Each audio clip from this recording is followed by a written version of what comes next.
Anthony asks, I'm looking at buying a new set of tires, but am a bit confused about how to select the appropriate one for me. Any advice you can offer would be helpful.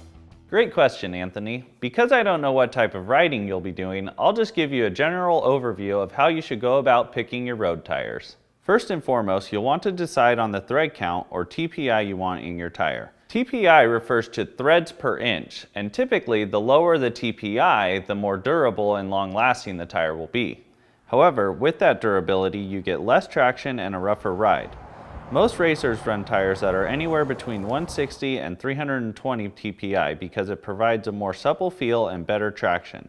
Bike tourists, serious commuters, and trainers should probably shop tires that are in the 27 to 120 TPI range. You'll also want to decide on compound. Some tires utilize a single rubber compound while others use a dual compound. There are advantages and disadvantages to both. Dual compound tires place a softer compound rubber on the outside of the tread for better traction in the corners and a harder rubber in the center for less rolling resistance and increased wear resistance. In a sense, this gives the rider the best of both worlds: great cornering traction and long-term durability. But dual compound tires do tend to cost a bit more, and the softer shoulder compound can be more susceptible to cuts and punctures. So if you're looking to save a bit more money and ultimate durability, a single compound tire is the way to go. Picking tire bead is usually quite simple because it's mostly just a matter of cost. Wire bead tires tend to weigh a lot more than folding tires, but are typically a whole lot cheaper. Folding bead tires are lightweight and also more expensive, so pick whatever bead suits your wallet and your application. Finally, you can ride tubeless tires, tubular tires, or clincher tires.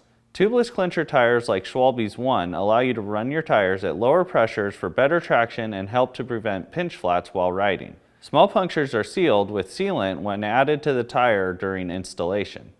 Tubeless tires tend to weigh about the same as an average trainer tire, but considering you don't have to run tubes, you'll save about 80 or so grams per tire of rotational weight.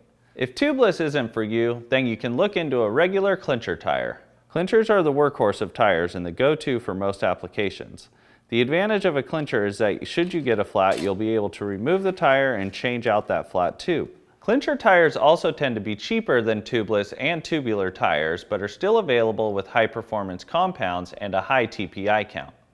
Lastly, there are tubular tires. Tubulars, or sew-ups, are tires stitched closed around the inner tube. The combination is then glued onto a tubular-specific rim. Tubular tires impart an incredible road feel, superior cornering, and the ability to run much higher tire pressures for less rolling resistance. Considering that tubular tires require extra time, money, and leave you without the option to change a flat, tubular tires are typically reserved only for racing applications. So when making a tire selection, be sure to weigh the benefits of flat resistance, longevity, weight, ride quality, and convenience. I'm sure if you check out our website, you'll find a tire that suits your needs.